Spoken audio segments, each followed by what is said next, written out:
s'il y a des gens qui ne font pas tellement parler d'eux, ce sont bien les moteurs électriques.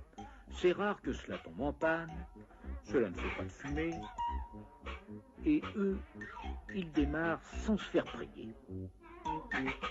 Enfin, ça marche tellement bien qu'on se demande même plus comment ça marche, mais ce n'est pas une raison. Le principe de base du moteur électrique ne date pas d'hier. L'histoire est liée au principe de l'électroaimant. Quand on fait passer un courant dans une bobine enroulée autour d'un noyau de fer, elle se comporte comme un aimant, avec un pôle nord et un pôle sud. Mais quand les pôles changent, les pôles de l'électroaimant s'inversent aussi, bien sûr, de sorte qu'un électroaimant peut attirer un vrai aimant ou même des bouts de ferraille. Mais c'est pas cela qui fait un moteur. Certes, on pourrait imaginer des dispositifs comme celui-ci, mais cela ne serait pas très pratique pour faire tourner des ventilateurs ou des aspirateurs. Alors mettons plutôt un aimant tournant devant la bobine. Le courant passe, le pôle nord de la bobine attire le pôle sud de l'aimant, et ça tourne. Mais ça s'arrête là. Sauf bien sûr si à ce moment précis, j'inverse le sens du courant. Puis que je l'inverse encore, etc.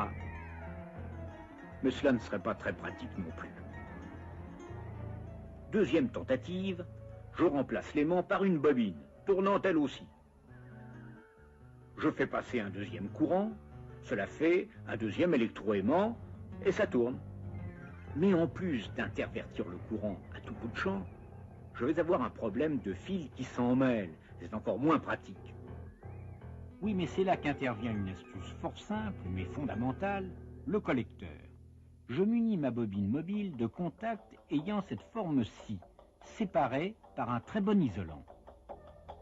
Les contacts qui amènent le courant, eux, sont fixes et se contentent de frotter sur le collecteur, de sorte que, quand ça tourne, le courant passe toujours.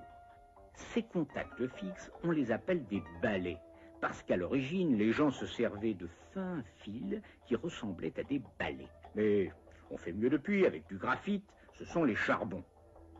Grâce à cette astuce, on n'a plus de problème de fil avec notre bobine tournante et même, elle continue à tourner toute seule. C'est facile de comprendre pourquoi.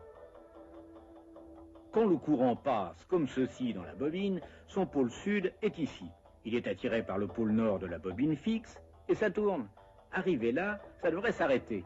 Mais juste à ce moment-là, chaque balai va venir en contact avec l'autre moitié du collecteur. Le courant change de sens dans la bobine tournante. Son pôle sud devient nord et il est repoussé par le pôle nord de la bobine fixe tandis que le pôle sud est attiré. Un demi-tour après, courant et électroaimant rechangent de sens et ça tourne encore. C'est quand même pas mal l'électricité. Pour simplifier les choses, les deux bobines sont mises en série dans le même circuit et branchées sur la même source. Tel est le principe du moteur électrique série, dit universel. Universel ne veut pas dire que vous pourriez le faire marcher à la sauce tomate ou n'importe quoi, on n'en est pas encore là.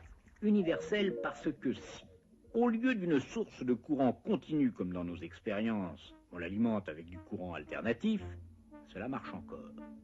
Évidemment, le courant alternatif change de sens. Mais quand ça arrive, le pôle de l'électroaimant fixe change de sens, et les pôles de l'électroaimant mobile aussi, et en même temps de sorte que les forces, les interactions entre les pôles ne changent pas, et ça continue de tourner. Ceci, bien sûr, est le schéma théorique. Dans la pratique, pour faire travailler les deux pôles de l'électroaimant fixe, on lui donne cette allure-ci. On l'appelle le stator. La bobine mobile est placée à l'intérieur, mais elle est aussi enroulée sur un noyau. Cela s'appelle le rotor. Quant au collecteur, il est généralement placé ici. Les balais ou charbons, eux, se placent comme cela. C'est ainsi que notre bon moteur électrique fait tourner vos ventilateurs, vos réfrigérateurs, vos aspirateurs. C'est quand même pas mal l'électricité.